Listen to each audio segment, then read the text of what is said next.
more App Store legislation, Apple pricing, and smart home changes. This is Mac Voices. Today's Mac Voices is supported by Clean My Mac Business. Try 14 days free for up to 30 devices at cleanmy.com/MacVoices, Clean My Mac Business. That's CLNMY.com/MacVoices, Clean My Mac Business. Welcome to Mac Voices. This is the talk of the Apple community, and I'm Chuck Joyner. In case you couldn't guess, it's Mac Voices Live. It's Tuesday night. We are live on YouTube at youtube.com/MacVoicesTV. We would love to have you join us this week, next week, any week. Check out the show. It starts at 8 p.m. Eastern, and you can get in the chat and express your opinions, your thoughts on anything, whether it's anything we're talking about or not, because sometimes, frequently, there are little conversations going on over there that have nothing to do with what we talk about. I don't know why, but they just seem to like it that way. Number of things to get through tonight, as we always have. It seemed like 2 weeks ago, we had a serious lack of stories. Last week, we were stacked up with it. This week, we're back to about even. So, and Dub is, I guess, next week. So we'll see what happens. What? It is? Or no, wait a month away. Wait a minute. It's a month away. It's a month away. See, I was all excited. I'm sorry. Like, oh, man, I'm living in a time warp. I'm sorry about that. Whoa. That means you've seen the future. We want to know what you saw. I don't know. You guys got me talking about things over 100 years in the past. I don't know where I am. Let's go around the room and find out who's here helping with my therapy. Dave Ginsburg is in the top left of my screen. David, good to see you. Good to see you as well, Chuck. And we're talking about old stuff. We got to talk about new stuff. Yeah. Let's talk about new stuff. Marty Jencius is here in an undisclosed location this time. Marty, it's good to have you. Thanks for the extra effort in joining. Yeah, I'm in the center of all knowledge, intelligence, and truth. Washington, D.C. Okay. I was just there a couple of weeks ago, and yeah, I had the same impression.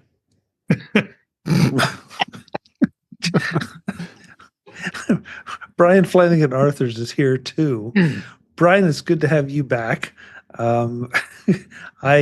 Because we need help. We really do. Well, I don't know how much help I can provide, but I am glad to be back. Okay, so beside him on my screen is Mr. Eric Bolden. I don't know what's going on with the flowers beside Eric. This week, I thought I would go for a columbine as a nice spring flower. And you can barely see it, but there's a little dot right there that is a fly hiding from the camera. Okay. I wanted a hummingbird, but it was gone. They're fast. Yeah. It just seems odd to have flowers hanging down instead of up, but what do I know? Do you see the little top up here? The little dots? Yeah. If you wander around and then you bite off the little dots, they have like little sugar bits in there. But then the flowers look chewed on, so I didn't take a picture of that. What? And does this have any particular effect? No, never mind. I don't want to know. I'm afraid of which flowers Eric is going around chewing on. Jim Ray, can you lend any sanity to this proceeding? Well, thanks to my time and space machine, I am coming to you live from WWDC. But that one's in the past, not the one I was visiting in the future. I was going to say it's 2019 WWDC. Exactly. Oh man. And sliding in under the wire, is Mr. Jeff Gamet. Jeff, it's good to have you. I'm glad you made it. Oh, but Jeff, your mic didn't make it.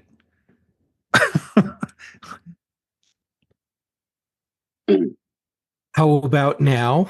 There you go. There you go. All right. Anyhow, what I was saying is I'm happy to be here, and then started to point out that the columbine is the Colorado state flower. Although ours aren't droopy like that one. Although, as I recall, this Columbine that Eric is showing very closely matches the pattern that we've seen on your underpants. Too late, Jeff. Yeah, they already I did it know, for you, Jeff. I'm late. Yeah. I always make sure I do it. Thank you, Dave. This is why I love you. Yeah, Dave. Dave has your Those back. upgraded baseball underpants. Yeah. Oh, fancy. Mm-hmm. Yeah, So- you missed the whole baseball discussion, Jeff. I'm hoping someone made a completely inappropriate jokes about a home run. I think No, we I should go don't. on. No, I think After We're gonna dark. move- We'll come back to it after dark. Yeah, let's that's- definitely. Let's definitely. So we've been talking so much about the App Store and who's trying to ban what and all, and now we have a Florida lawmaker diving into the fray. And I don't even know what to say about this. U.S. Representative Kamek, Republican from Florida, has introduced the App Store Freedom Act, a bill aimed at increasing competition and consumer choice in the mobile app market space. Okay. This is stupid. Very Well, thank you, Jeff. I'm that's kind of the way I felt about it, but I'm trying to find some logic And for yet this. you led the show with it. Well, I did because I figured we'd get it out of the way, Jim. All right, it's out. But here's a big surprise. It does have support from the Coalition for App Fairness, which is comprised of Epic Games, big surprise, Spotify, Match, and more. That's stupid. pretty much. I think if you put Freedom Act next to anything, you can, put a bill and people will pay attention to it. Because it's the implication is that I'm restoring your freedom by doing this. The Puppy Boiling Freedom Act. Huh. You're right. It works. Yes. Huh.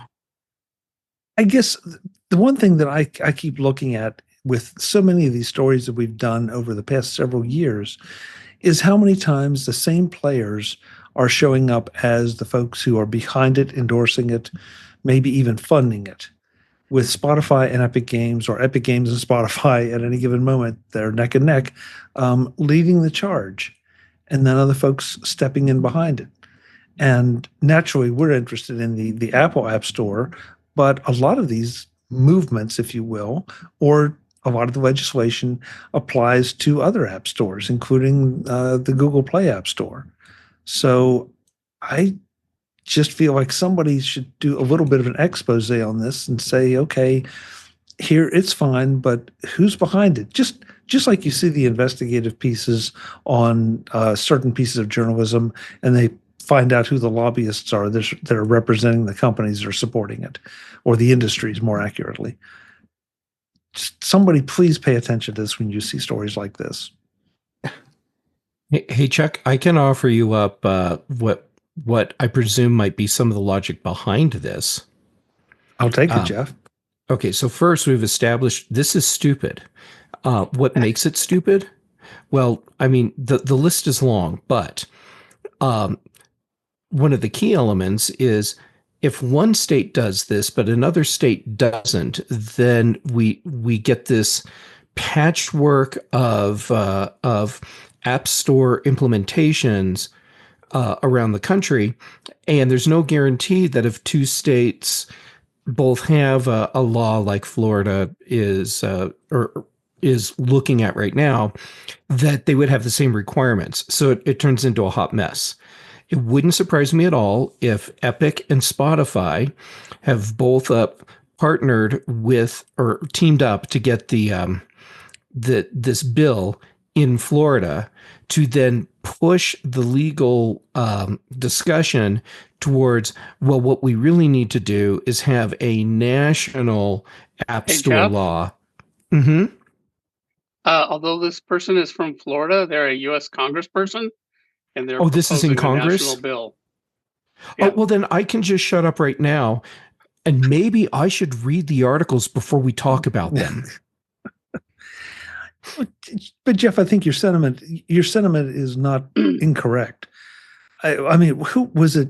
I want to be careful here because I don't remember. But was it Minnesota or someone out in the Midwest that tried to ban TikTok? I think it was Montana. Was it Montana? Okay. Yeah, it was Montana. Was it Montana? Okay, I knew it was somewhere out there. But and yeah, okay, great. You banned TikTok. So theoretically, an app store is not allowed to sell to someone within the boundaries of Montana, or make the TikTok app available. But what good does that really do? Well, And I feel the same way here. Jim, sorry. I've got an idea for a new podcast with endless sources of content, and it's called "Stupid Things That Legislatures Propose." That's a Somebody target get- rich environment. That's Some yeah. I mean, like, okay, wake me up when this has a chance of even getting out of committee. Much less becoming a law. I mean, there's an endless source of, one legislature proposes something, that's like just barely marginally more newsworthy than Jim Ray proposes something, and has about an equal chance of becoming law. First of all, somebody grab that domain for Jim because he'll be starting the podcast next week. But I have a day job. but I can't even figure out if there are places where you understand grandstanding and the idea, but how many people is this are really concerned about this? We had a discussion last week, and a good one about some of the other things that are going on in the whole App Store world and the Epic Games and Apple lawsuit. And I think it may have been Jim that made the point that within the echo chamber here and the world we live in, it's big news and it's a hot topic to debate. But in the rest of the world, they may not even be paying attention. And so I look at this and it's like, if that really is the case, and Jim, I happen to agree with that sentiment, then what's the purpose of them even introducing something like this and clogging up the system? Is it just to be able to accept, so shall we say, gratuities from the app fairness people? I don't know. It's to get publicity, and hey, now the seven of us have now heard of U.S. Representative Kat Kamek.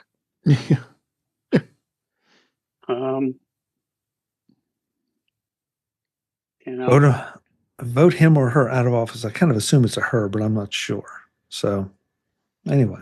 And whether it makes it anywhere or not, she's gotten her publicity. She's done something in the name of freedom. Yeah. Interesting point, Marty. Yeah. And like you say, they're she may be getting lobbyist dollars. So, she can go back to and say, see, you're getting value for your money. Today's Mac Voices is supported by Clean My Mac Business. Try 14 days free of Clean My Mac Business for up to 30 devices at cleanmy.com/MacVoices, Clean My Mac Business. If your organization runs on Macs, keeping them fast, secure, and up to date isn't important, it's essential. That's where Clean My Mac Business comes in. It's a powerful tool designed specifically for teams and IT managers who need to maintain multiple Macs efficiently. With Clean My Mac Business, you get a centralized platform to automate routine maintenance, clear out system junk, monitor hardware health, and protect every device from malware, all without interrupting your users. No more chasing down individual machines or relying on generic tools that weren't built for Mac OS. This is performance, protection, and control made for the Apple ecosystem. Want to hear more? I talked with MacPaw about Clean My Mac Business at CES this year on MacVoices 25061. Check it out. Whether you're supporting a small creative team or an entire office, Clean My Mac Business helps keep your system optimized and your people focused. Try Clean My Mac Business for 14 days for free for up to 30 devices at cleanmy.com/MacVoices, Clean My Mac Business. That's CLNMY.com/MacVoices, Clean My Mac Business. Thanks to Clean My Mac Business for supporting MacVoices. Well, let's go into one that'll probably have some strong opinions expressed on this one. But Apple is warning that they may raise prices on the iPhone 17, but they're not blaming tariffs. And okay, interesting idea. Of course, needless to say, the blogosphere went nuts on this. Some were saying that Apple is just trying to hedge their bets a little bit. Some were saying that they were doing it, that the whole thing about not blaming tariffs was politically motivated. I'm anxious to see how you all feel about it. I know how I feel about it, but Well, I mean, Dave? it of course is a rumor, so we have to at least clear that up. So it's not fact. But the iPhone 17, from all the rumors that have been going around, that Apple's coming up with a absolutely new iPhone design. You're hearing rumors about the foldable iPhone and all the other crazy stuff, which could be very possible, but again, rumor. But it's very possible. I mean, look what Samsung's been doing with their pricing lately with their phones. I mean, they price them out the door. I mean, out of the world here. I mean, I think I just heard Samsung just released a new like a quote unquote cheaper version of the S25, but it's still $1,100. I mean, so where is it possible? It can be. I mean, you got like iPhones like the 16e. Are they going to keep that price where it is? I would hope so. But the new products, they're going to give them options. Yeah, maybe you got to raise them up a little bit. So I see it possible. Marty? Of course, it's political. It's political. Yes, and that too. Looking at the track record when Amazon tried to say we're going to let people know what tariffs cost, and the blowback they got from that, and even this rumor with Apple getting blowback, there's a bully in the schoolyard, and this is how bullies operate. And to a degree, Apple's not ready to stand up to the bully. Barry in the chat room said he liked macOS Ken Ray's take on the episode of his show this morning. And yeah, Barry, I'm with you to a point. You got to do what you got to do if you are in Tim Cook's position, if you want to protect your company. And that doesn't sit well with some folks who, I guess, value. I don't want to say have values that are higher than their financial considerations, because that's not fair. But you have certain responsibilities when you're in Tim's position. And so, this feels like one of those things that, okay, we'll just say that we may not. We're just not going to say that it's about the tariffs. And so that'll pacify the bully in the schoolyard, to borrow Marty's phrase, and still might give Apple some wiggle room if and when they feel they need to raise the price. So I kind of liked it, because also how far away we're at least 4 or 5, 6 months, can't do my math, away from a new phone. A lot can happen between now and then. Yeah. Brian, how do you feel about it? You're kind of the economics guy. Yeah, a few thoughts crossed my mind when I was thinking about this. I was thinking, there's lots of different levers that Apple can pull as far as, how it's so involved with products and services. And thinking on the service end, some of the recent court cases that are, back and forth, argued, maybe it'll get overturned, maybe it won't, with regards to, opening up other payment options, which may take away from some of the revenue in one place. I wonder if they're looking at maybe supplementing that revenue in a different place. So I suppose that could be a thought process as well, even if there isn't an increase in prices on the supplier end. Whether or not the tariffs are an impact or not. I think there's just different avenues that they can bring in that money as well. And I was also thinking, and again, this whole article is speculation, and rumor, but there's also the ideas of, like there's always the rumored different phone designs based on, case molds and things like that look like, what will the new phone look like in the fall? And if it's taking a look that's very different or moderately different than what's been released over the last few years, it's a maybe a newer line that might need that may have higher built-in prices that they'll in this way maybe pass on to the consumer. Eric, did I hear you? This gives a lot of flexibility. It doesn't have to happen. It can happen. People can speculate why it's happening, and they might be right, might not be right. They can raise the prices and then lower Apple Care, for instance. If the phones have to be made in a different spot, maybe it can cover some of the costs of shipping components to India or wherever else they end up trying to make a bunch of phones to balance out what models are coming from what countries. And then it can be adjusted without it having any explicit connection to tariffs. And then we're ready for the iPhone 18, which we know is going to be phenomenal. And then it could come out at the same price, no price increase at all. Who knows? So I think just adding some flexibility, if they've already worked with suppliers to reduce costs, this gives a way to introduce some ability to adjust again.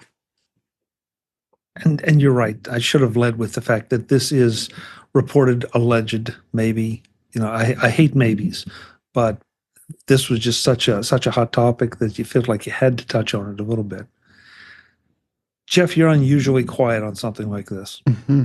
Hey, I was letting everyone else talk, but of course I have an opinion, and like Marty said, of course this is political, but saying Apple is raising prices of a phone because of a phone that doesn't exist in the public yet because of tariffs, I'm not totally on board with that. I mean, they may have higher prices and tariffs may play a role in that. But Apple, they can't judge pricing or plan pricing for a product that's going to be announced presumably in September, when we're in a political and economic place right now where we don't know what's going on with tariffs from day to day.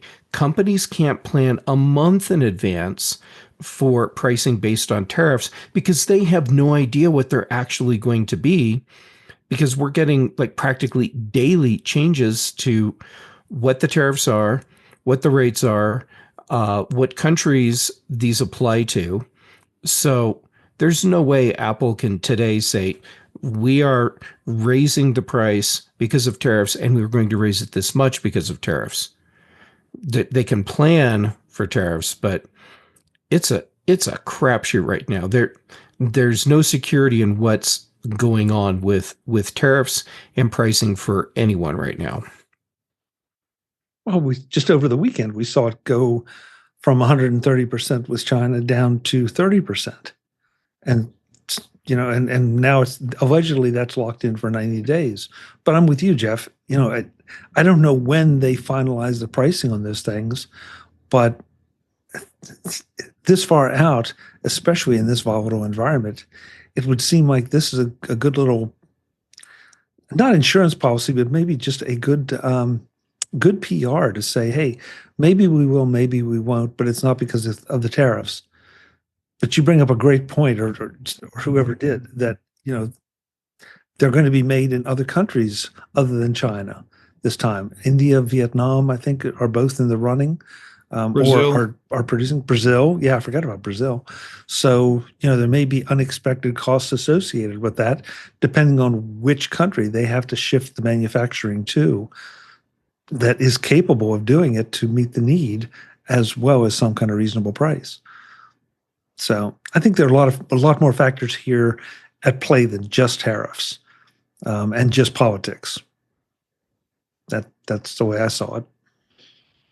Oh, thank you, Jim. Jim said 145 to 30. Actually, sorry, Jim. Yes, thank you.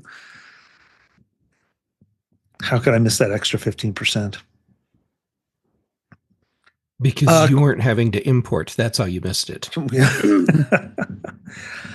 So I want somebody to explain this next one to me.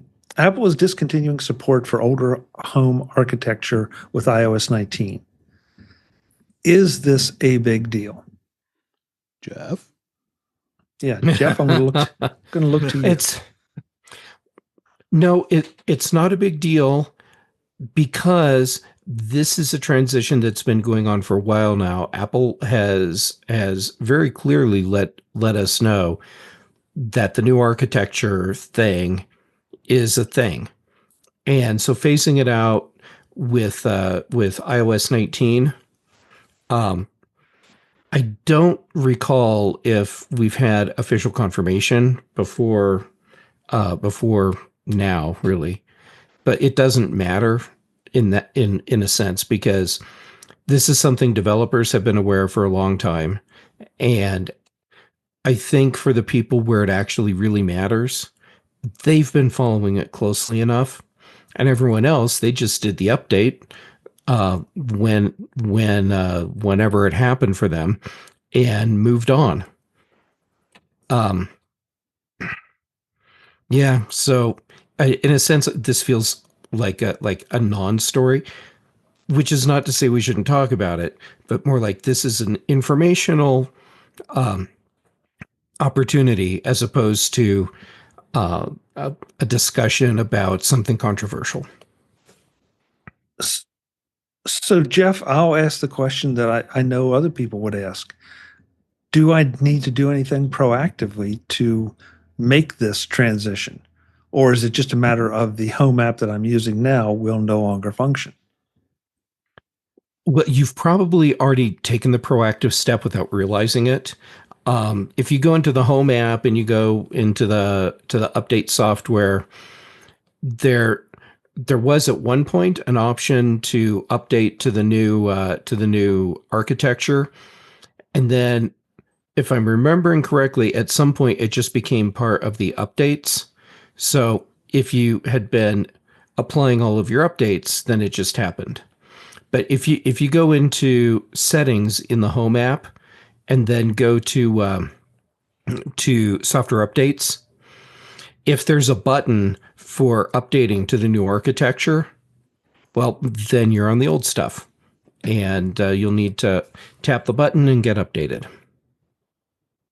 I'm just doing that now. So apparently, my software is set on automatic. So apparently, it's done it or will do it. It did it a long time ago for you. Okay. So this is not something that anyone needs to really worry about as long as they're current with their software. Yeah, pretty much. Okay. Like 18.5 just came out today. You gotta get those updates. Those usually update. I have those set to do automatically for the most part. Yeah, today, I think Barry in the chat room said Happy OS Update Day when we were just starting, Right. and they released a slew of updates on things. Yep. I'm waiting a couple days, as I always do, but okay, all right. Just I wanted to make sure that, almost as a PSA, that we brought that to people's attention. So if you haven't done it, if you're not staying updated with your updates, just be aware that you could be playing with fire there. And we're not to 19 anyway, so. Right. Visit MacVoices.com for show notes and to connect with Chuck on social media. Get involved in our Facebook group or like our Facebook page, and get more out of your Apple tech with MacVoices Magazine, free on Flipboard and on the web. And if you find value in it all, Consider supporting us through either our Patreon campaign at patreon.com/MacVoices or by making a one-time donation via the PayPal link on our front page and in the show notes of each episode. You will join these fine people who help bring you Mac Voices.